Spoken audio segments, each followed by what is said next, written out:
So in order to do exercise 10.32, you have to have all of the reactions from this chapter and the previous chapter memorized. So in this exercise, we're going to put those together and start seeing connections between them. But in order to see those connections and for them to be understandable, you have to know the reactions first. Okay, now you can think of this in two ways. If you look at this molecule that they give us in part A here, then you will notice that it's an alkene. It has a double bond. And so that double bond is a sign that what we're going to do here, one thing that we can do, really the only thing we can do with this molecule, is addition. Whatever else we have to do, the only thing we can do with this starting material is addition. Okay, so much for that. Let's say we see that and we get stuck. What do you see in the products? What's different here? Well, both the reactant and the products have this double bond, but you'll notice that they have different numbers of carbons. The molecule on the left has only 4, the molecule on the right has 6. Well, we've only learned one way to make a new carbon-to-carbon bond, and that was with alkylation. So maybe we don't see exactly how that fits in, but we probably have to do alkylation at some point in order to add 2 more carbons onto the molecule. Okay. Last thing, let's look at the product. What we see is a cis-alkene. Forgetting about everything else, how can you make a cis-alkene? There's only one way we've seen. It's to use Lindlar's catalyst to bubble hydrogen gas through with Lindlar's catalyst. And if you do that to an alkyne, then you will get a cis-alkene. Now notice here, these have the same number of carbons, 1, 2, 3, 4, 5, 6, 1, 2, 3, 4, 5, 6. So the same number of carbons, the only difference is the molecule at the bottom is an alkyne. So if we treat that alkyne with hydrogen gas in Lindlar's catalyst, then it will turn into the cis-alkene. Okay. So far, so good. Well, if we're thinking backwards, we could, if we had, for example, if we had a triple bond, let's say we needed to, if you look at these two, if you compare the beginning and the end, you have these 4 carbons here, and those are still there at the end. We just have to add these 2 carbons on. And we would do that through alkylation. Now, if we were going to do alkylation with this, those 4 carbons at the end would still be there. We just would want to add those 2 carbons in red. In other words, we could do that if we had this terminal alkyne with 4 carbons, and we just put the red part separately with a leaving group.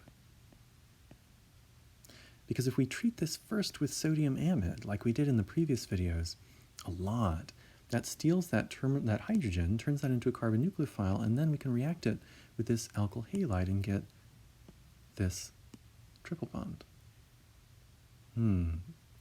So that's alkylation. Okay, now, all we have left to do is figure out how we can get this triple bond.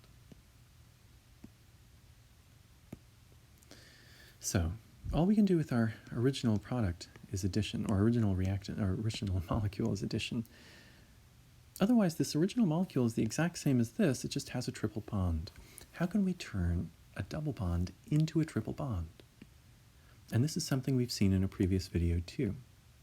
You can do that first by adding 2 leaving groups, and then doing 2 eliminations. So if you do halogenation, you could add 2 halogens here, and then each of those can serve as a leaving group. If you treat this with excess sodium amide, followed by water, then that will turn that into an alkyne. So overall, we can treat our double bond, our alkene, with bromine, molecular bromine. That adds bromine, 1 on each of the carbons in the double bond. Now we have 2 leaving groups. we can use those leaving groups and eliminate both of them by using excess base, strong base, sodium amide, followed by water. When you eliminate those, each one gives you a pi bond. So you eliminate one bromine, you have one pi bond, eliminate the other bromine, you get the other pi bond. And so if you do that elimination twice, you end up getting an alkyne. Once you have the alkyne, you can add another carbon on there with an alkylation. Use a strong base, sodium amide, to rip off the hydrogen on the carbon on the end. Now you have a carbon nucleophile, and you treat that with the carbon chain you want to attach to the alkyne. So we have 2 carbons there in the red, and we just attach a leaving group. Finally, we have our alkyne with the same number of carbons. We just have to turn the alkyne into a cis-alkene, and the way to do that is with hydrogen gas and Lindlar's catalyst, and those are used together, so those wouldn't be separate steps. So those 6 steps are a recipe that would allow you to turn this terminal alkene into this internal cis-alkene. Now, if that seems very, very complicated to you, what you'll want to do is make sure you go back and really master each of these individual reactions in terms of recipes, and also go back to the previous videos where we were doing these steps just one at a time. So there was a previous video where we talked about Lindlar's catalyst, using that all by itself. We had a previous video where we talked about this alkylation reaction a lot, all by itself. And we had a previous video where we talked about how you can turn an alkene into an alkyne, all by itself. So you can see how little by little you build up to a much larger exercise. If you just try to jump to this, it's almost overwhelming, I'm sure. But if you build up to it step by step, you eventually get to the top. And this is a relatively manageable reaction. So the big principles you want to get out of this, because this is not the exercise that will be on the test. The one on the test will be multiple steps like this, but you'll have to think through all the reactions in order to do it. So what can you take from this exercise that you can bring to the test?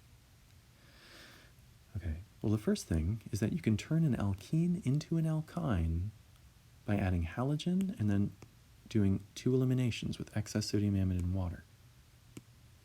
Another thing is if you see more carbons, then you know you have to do an alkylation. You rip a hydrogen off with sodium amide, and then you look at whatever carbon chain you're adding, and you put a leaving group on it. And finally, you'd want to know how to turn alkynes into alkenes. So a cis-alkene or a trans-alkene is a very distinctive thing. There's only one way we know how to make those, so that narrows down the types of reactions that you'd want to do. Okay, let's try B. With B, we have the same number of carbons in the reactant and the product. So we have 1, 2, 3, 4. We have 1, 2, 3, 4. So we don't have to do alkylation. All we have to do is play around with the functional groups. One thing you can do is you can look at the reactant, see that you have an alkene, and think, okay, that means the only thing I can do with this molecule is addition. Whatever else I do, I can only do addition. Then another thing you can do is look at the product, and you see an aldehyde, a carbon double bonded to oxygen that's also single bonded to a hydrogen. The way that we learned how to make an aldehyde, that we practiced a whole bunch, was from an alkyne. So if I draw those same carbons, but I have a triple bond on the carbon on the carbon that has the double bond to the oxygen on it, I just have to redraw this so that it's linear.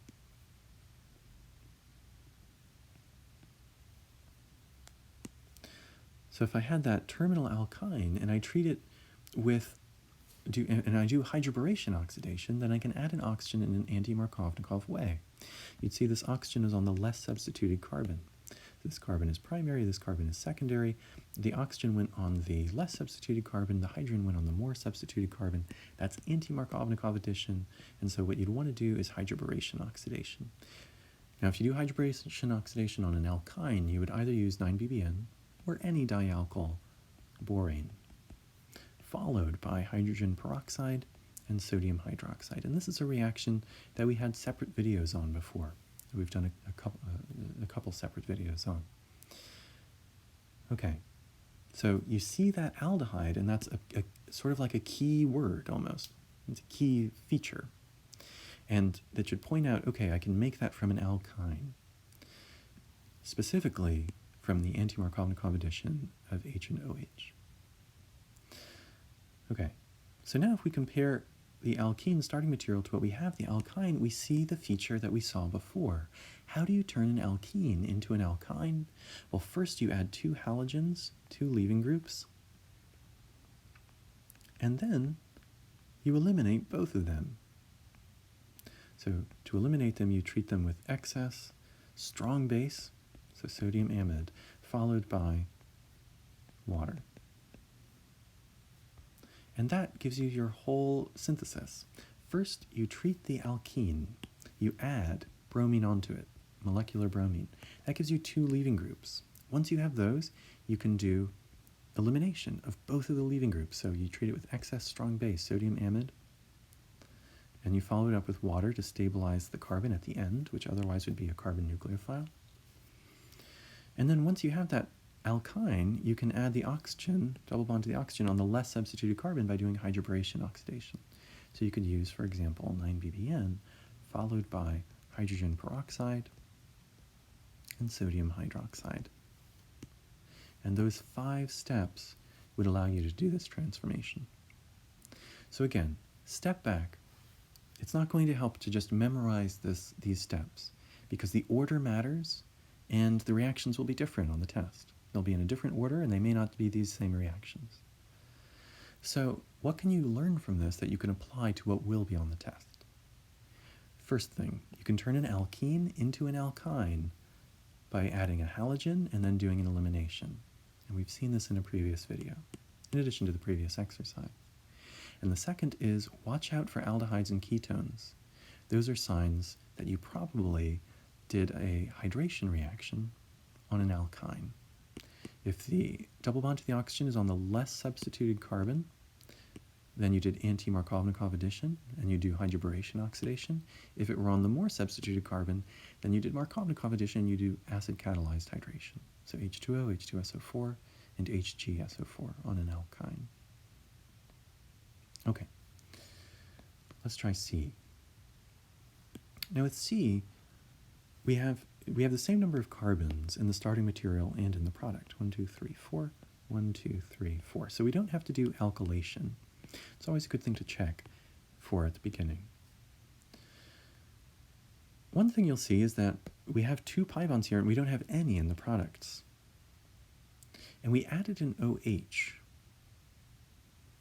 Well, we can't just add H and OH, even though this OH is on the more substituted carbon, and so you'd think, okay, Markovnikov addition of H and OH, why don't we just do acid-catalyzed hydration? But the problem with that is if you do acid-catalyzed hydration on an alkyne, you end up getting a ketone. So we can't do it to an alkyne, but we can do acid-catalyzed hydration on an alkene. And remember, when it's an alkene, you don't need the mercury 2-sulfate or the mercuric sulfate catalyst. If you do this to an alkene, you add the H and the OH in a Markovnikov way. The H goes on the less substituted carbon, the OH goes on the more substituted carbon. But how do we turn an alkyne into an alkene? Well, there, we just add hydrogen. We don't want to add just hydrogen with platinum, palladium, or nickel. That would take us all the way to the alkane. So we use a poisoned catalyst. We could use Lindlar's catalyst. We could have also done dissolving metal reduction with sodium and liquid ammonia. But for this, the whole recipe is bubble some hydrogen gas in with Lindlar's catalyst. That turns your alkyne into an alkene. Once you have the alkene, you can do acid-catalyzed hydration, which you drew the mechanism for on a previous test, and that will add the OH on the more substituted carbon in a Markovnikov way, so that this would be a complete recipe for this transformation. Okay, so next one. what happens here? Do we have the same number of carbons? We have 1, 2, 3, 4. 1, 2, 3, 4. So we don't have to do alkylation. So we're just playing with functional groups. Now this is similar to the previous one. The alkyne goes away, both pi bonds go away, and we add an OH. Well, it might be tempting to say, okay, I add an OH, it goes on the less substituted carbon of the 2 in the triple bond. That seems like anti-Markovnikov addition. Why not just use hydroboration oxidation? With an alkyne, you would use something like 9-BBN, followed by H2O2 and NaOH.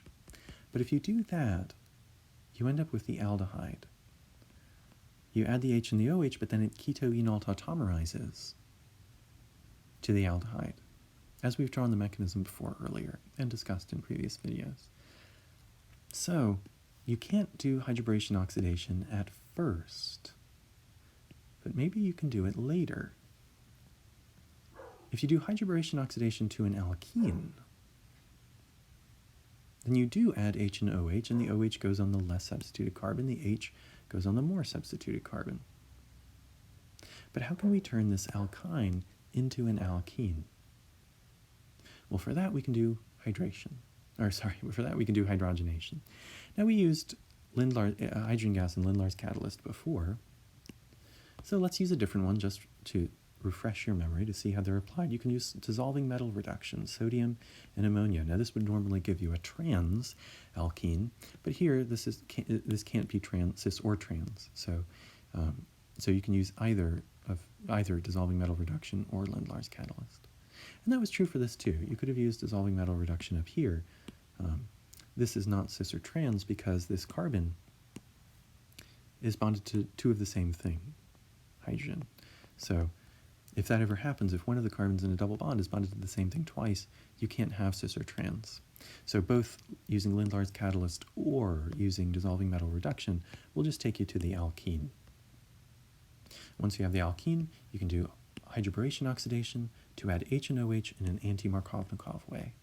So the overall synthesis here will be sodium and liquid ammonia. That turns the alkyne into an alkene. Once you have the alkene, you can do hydroboration oxidation. You could use 9-BBN and then just follow it up with hydrogen peroxide and sodium hydroxide. And that will add H and OH in an anti-Markovnikov way across that double bond. So the H will go on the more substituted carbon, this one, which is secondary, and the OH will go on the less substituted, that one, which is primary. Okay, so that is the overall synthesis for this reaction. Now, if this seems overwhelming, again, go back, watch the videos for each of these individual steps, and make sure that you've memorized the reactions first. If you don't have the reactions memorized, there's no way to follow this discussion that we're having in this video.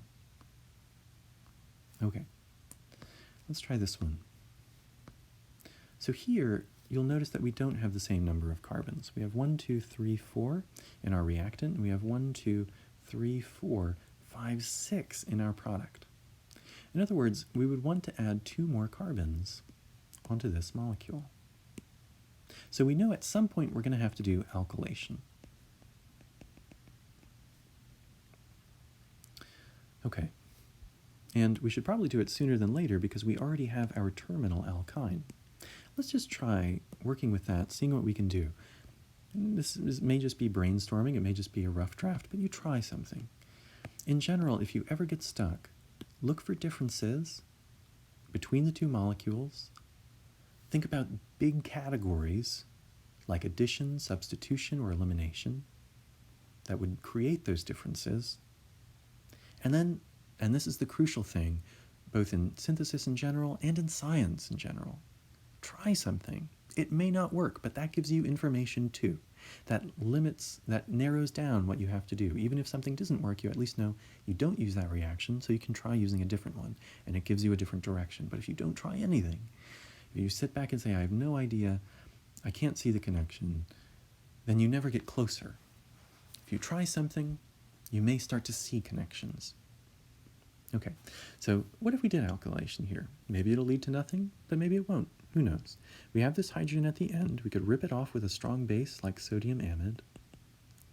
And then we could replace the hydrogen with these 2 carbons that we want to add. Right? This has 4 carbons, this has 6, so we want to add 2 carbons. So we could have those 2 carbons and then a leaving group. And what we'd end up with at the end of that reaction is we'd have 2 more carbons attached to the alkyne. And so we'd have that molecule there. So at least we have the right number of carbons now. We have 1, 2, 3, 4, 5, 6. 1, 2, 3, 4, 5, 6. But if you look at this and you compare it with our final product, you'll see one thing we have to get rid of is the triple bonds, the pi bonds. Now we can't just add bromine, because if we add bromine to this,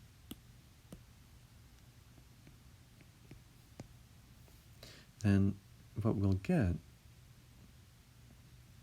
are bromines adding anti across the triple bond, and we'll still have a double bond.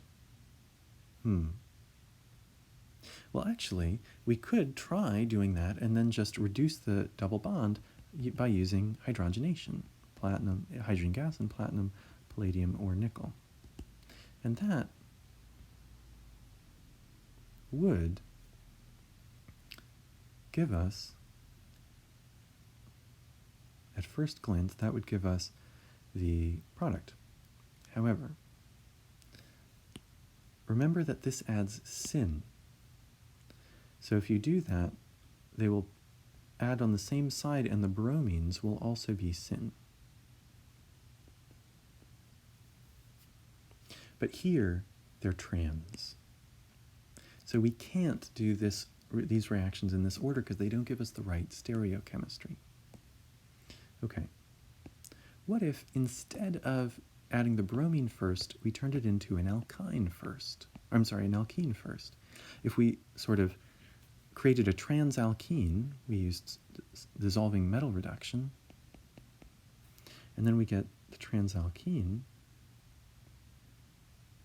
So again, we have 6 carbons, just like before.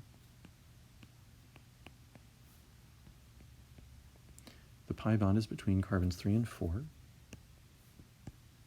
But it's a transalkene because we did dissolving metal reduction.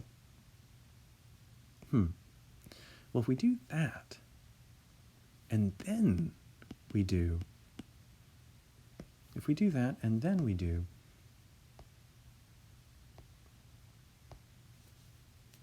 bromination, we do end up getting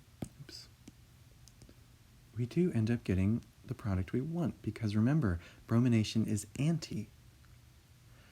When we did the hydrogenation was syn, but this bromination is anti, which means if one adds on one side, the other will add. And here, actually, let me do it this way. If one adds on one side, the other will add on the opposite side. So if one adds going away from you, the other will add going towards you. And this is really the same molecule as the one we have over there. Now, you'd have to rotate it to see that, but it's the same molecule. And so in this one, the whole recipe you'd need for this transformation is first, you saw that there were a different number of carbons, so you had to do alkylation. We had the terminal alkyne already, so we might as well do alkylation first. Add sodium amide, rips that hydrogen off, turns the carbon into a nucleophile, and then we add the 2 carbons that we need, just with a leaving group on them. That gave us the right number of carbons.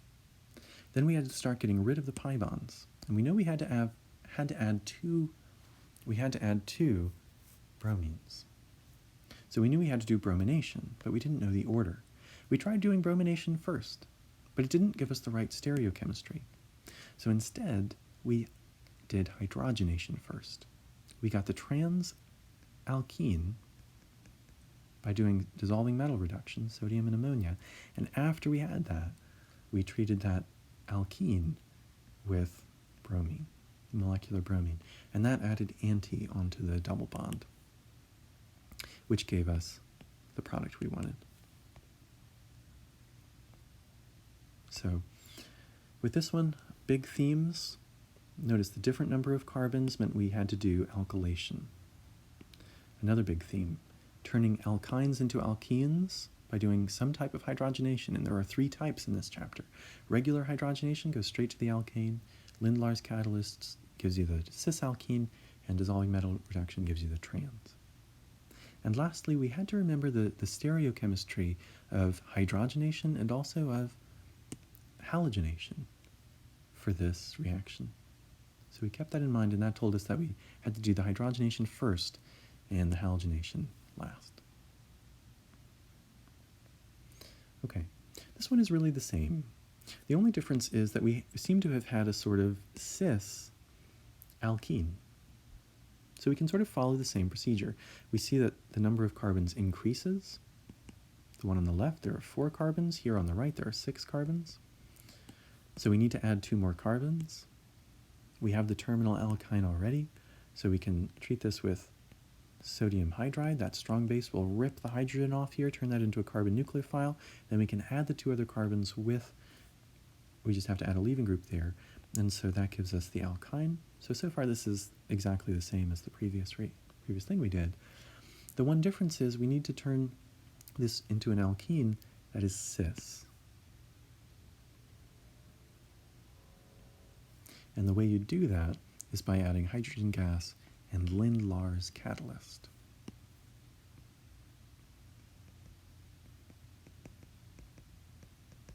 Once that's cis, you can add the bromines and you'll get the anti-product. So you'll notice this is really the same as the previous one. The only difference is that here the carbon chain had to sort of go trans, so we had to do this trans dissolving metal reduction, whereas here the carbon chain sort of has to be cis, and so we had to use this cis Lindlar's hydrogen gas and Lindlar's catalyst before we did the bromination. So overall, the answer for this, the recipe that you'd use, is sodium amide to turn that terminal carbon into a nucleophile. Then you do an SN2 reaction with the right number of carbons that you need. So you add those carbons onto your chain. Then we reduced it. We did some hydrogenation, cis, to get a cis-alkene, so we used Lindlar's catalyst with the hydrogen gas. And finally, after we have that sort of cis-alkene, we can add the bromines across so they're anti. So the full recipe that you'd want to use is this one here. Okay, so you can see how this is not something you can learn like the night before. This is the type of question that takes practice. You have to build up to it. Trying to do this all at once is like trying to jump on the roof of a house all at once. You have to do it in a stepwise way, on a ladder, little by little over time.